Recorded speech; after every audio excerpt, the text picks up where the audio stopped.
This is the Holy Gospel according to St. Matthew, the second chapter. Glory to you, O Lord. Now after the wise men had left, an angel of the Lord appeared to Joseph in a dream and said, "Get up, take the child and his mother and flee to Egypt, and remain there until I tell you, for Herod is about to search for the child to destroy him." Then Joseph got up, took the child and his mother by night, and went to Egypt, and remained there until the death of Herod. This was to fulfill what had been spoken by the Lord through the prophet, "Out of Egypt I have called my son."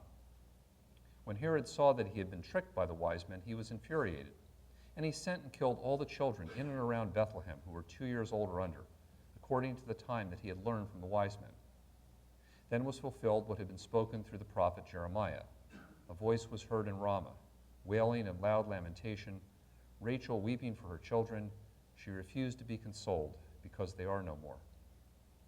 When Herod died, an angel of the Lord suddenly appeared in a dream to Joseph in Egypt and said, "Get up, take the child and his mother, and go to the land of Israel, for those who were seeking the child's life are dead." Then Joseph got up, took the child and his mother, and went to the land of Israel. But when he heard that Archelaus was ruling over Judea in place of his father Herod, he was afraid to go there. And after being warned in a dream, he went away to the district of Galilee, and there he made his home in the town called Nazareth, so that what had been spoken through the prophets might be fulfilled. He will be called a Nazarene. The Gospel of the Lord. So, like a lot of you, I would like to have a little downtime in these days between Christmas and New Year's, and we'd all like to have that, and we all need that. And while it does not always happen for me, it's usually at least possible to have a little bit more of a relaxed routine. Because after all, even if you're not on vacation, so many people are that nobody really expects any work to get done. So you can get a little bit of a break. And for all of us, the hustle and the stress of getting ready for Christmas is over.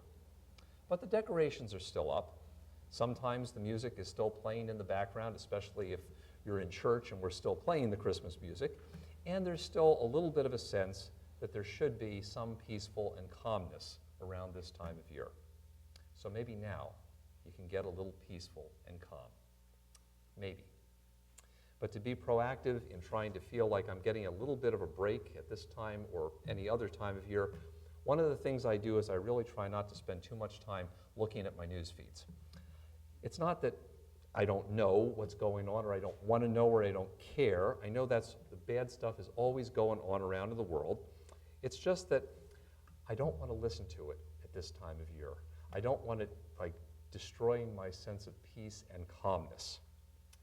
And every once in a while, I need a break from it. At least for a few days, I do not want to get all wrapped up in whatever drama or political intrigue is going on at the moment. It will still be there, I'm sure, 5 or 10 days from now.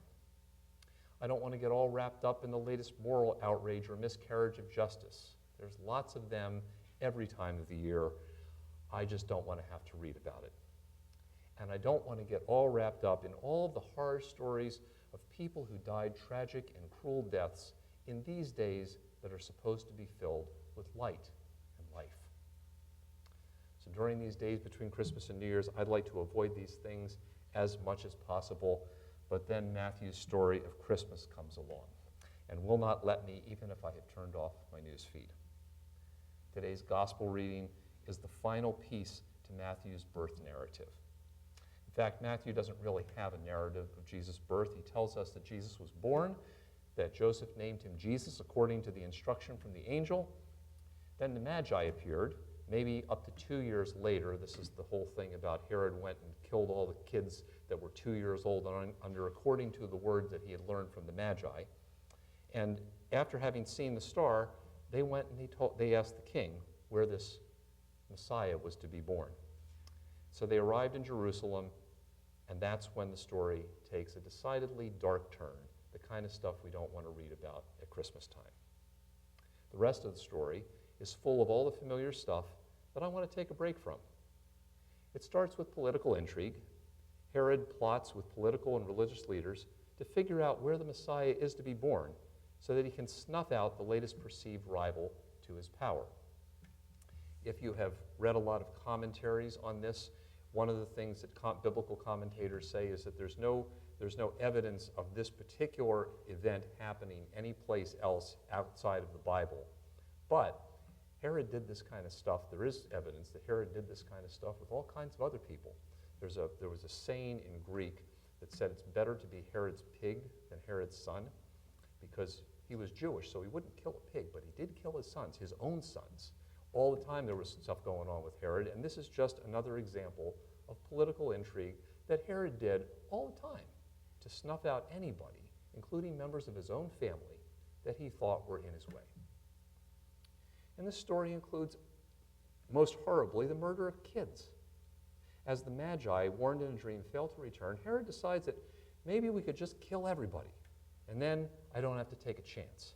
And he comes up with this plot to do horrible things that would end up in the news feeds all the time here anyway.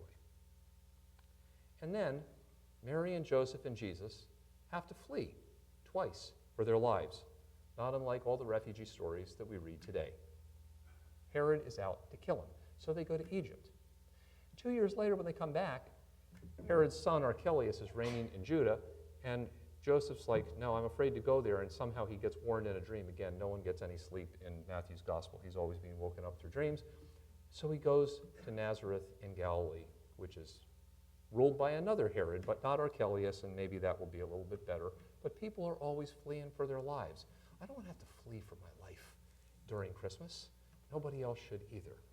But that's the story in Matthew's gospel. This is the story of Christmas that Matthew gives us. So it's no wonder that we prefer Luke. And yet, as much as I viscerally do not like it, there's something powerfully important about Matthew presenting Jesus as God with us, who comes into our actual real world with its real problems and real evil and all of the horrible stuff going on, because this is the kind of world that really needs Jesus to be with us. Matthew makes it clear that God shares with us the real lives we live and the real situations we face, even and especially the situations we would just as well like to turn off. In Jesus, God becomes one of us and walks with us through it all. But this story is really about more than that. If God was simply concerned about walking with us through political intrigue and murder and injustice, then the good news would simply be that misery loves company. But this story is more than that, because in Matthew's Christmas story is just the beginning of the story. And indeed, the political intrigue, murder, and injustice in this story foreshadow more of what's to come in Matthew's story of Jesus. But as the story ends, none of these things end up having the final word. By the end of Matthew's gospel narrative, Jesus is God with us, who has been the victim of political and religious intrigue and collusion. But now, he has all authority given to him by God, and although it doesn't seem like anything has changed in the world at the moment after Jesus' resurrection, the resurrection is the sign that the powers of evil and darkness don't get the last word. All of these horrible things that we would just like not to look at, actually can still happen and will not win out in the end. This is the promise of God with us. By the end of Matthew's gospel, Jesus is God with us, who in fact has been murdered. But he is risen from the dead. Even murder and death don't get the last word. Life wins for Jesus, even though he ends up being killed partly by another Herod who helps bring about his death. But life is going to win out for him in the resurrection, and life is going to win out for all of us in the end. That is the promise of God with us. And as the story concludes in Matthew's gospel, Jesus is the one who's been cast out. But now, he sends the disciples out to make disciples of all nations. That is, everybody now gets invited into God's kingdom, and in the fullness of God's kingdom, nobody ever has to run away again. That is the promise of God with us. It doesn't seem like God's going to win from this beginning of the story. And sometimes in the world around us, it doesn't seem like God is winning now. But those who experienced Jesus experienced God with us. Those who experienced Jesus experienced the power of the reality of the resurrection.